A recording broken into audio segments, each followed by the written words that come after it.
Soldering करने के लिए क्या क्या अपने पास टूल्स इक्विपमेंट होना चाहिए, तो ये सारे चीज अपन डिस्कस करते हैं। और आज डिस्कस करेंगे कंपोनेंट्स के बारे में।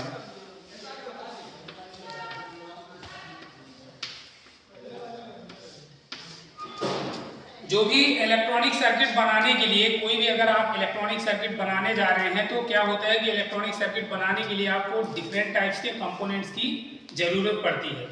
तो इलेक्ट्रॉनिक्स से अगर सर्किट आप डिजाइन करने जा रहे हैं तो डिफरेंट टाइप्स के कंपोनेंट्स की जरूरत पड़ती है। तो उन्हीं कंपोनेंट्स के बारे में अपन आज डिस्कस करेंगे कि किस किस प्रकार के कंपोनेंट्स होते हैं। तो बेसिकली जो कंपोनेंट्स होते हैं, तो कंपोनेंट्स कितने प्रकार के होते हैं? 2 प्रकार के।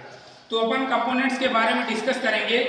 तो कंपोनेंट्स 2 प्रकार के होते हैं। सबसे पहला होता है एक्टिव कंपोनेंट्स,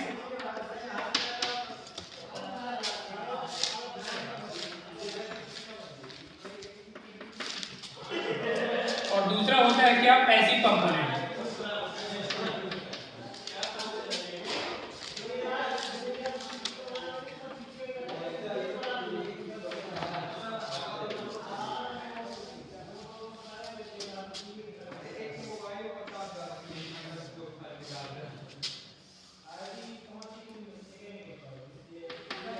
तो एक होता है एक्टिव कंपोनेंट्स और एक होता है पैसिव कंपोनेंट्स।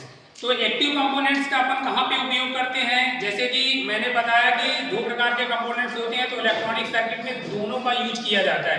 इलेक्ट्रॉनिक सर्किट अगर आप डिजाइन करने जा रहे हैं, अगर कोई आप इलेक्ट्रॉनिक सर्किट बना रहे हैं, तो उनके लिए कुछ एक्टिव कंपोनेंट्स होते हैं और कुछ पैसिव कंपोनेंट। एक्टिव कंपोनेंट्स में क्या क्या आते हैं? जैसे कि अपन डायोड की बात करते हैं, एक ट्रांजिस्टर हो गया, एलईडी हो गई। तो ये जो सेमीकंडक्टर मटेरियल से निर्मित करके बनाए जाते हैं कोई भी कंपोनेंट्स, तो उनको एक्टिव कंपोनेंट्स के अंतर्गत रखा जाता है। कोई भी, जैसे कि यहाँ मैंने बताया डायोड भी बेसिकली सेमीकंडक्टर अर्धचालक पदार्थ से निर्मित करके बनाया जाता है। ठीक है ना?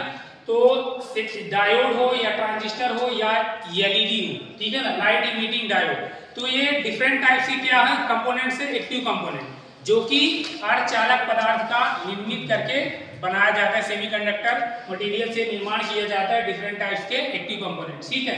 और कुछ होते हैं पैसिव कंपोनेंट, जैसे रजिस्टर हो गया, कैपेसिटर हो गया एंड इंडक्टर हो गया। तो रजिस्टर, कैपेसिटर और इंडक्टर ये बेसिकली क्या है? ये पैसिव कंपोनेंट्स है। ठीक है ना? तो एक्टिव कंपोनेंट्स और पैसिव कंपोनेंट में क्या क्या डिफरेंस है? तो सबसे पहले एक्टिव कंपोनेंट्स से तो एक्टिव कंपोनेंट्स क्या होते हैं? सक्रिय अवयव होते हैं। कहने का मतलब ये है कि इनको यदि आप एक्सटर्नल पावर सप्लाई बिना दें तो external power supply without work करते हैं। ठीक है ना?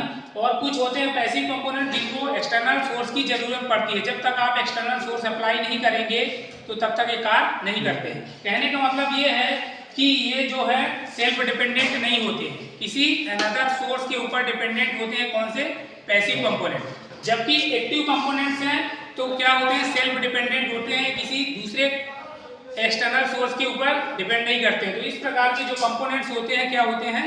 Active components. ठीक है ना? जैसे मैंने बताया कि डायोड हो गया, ट्रांजिस्टर हो गया, एलईडी हो गया, तो ये डिफरेंट टाइप्स के क्या है?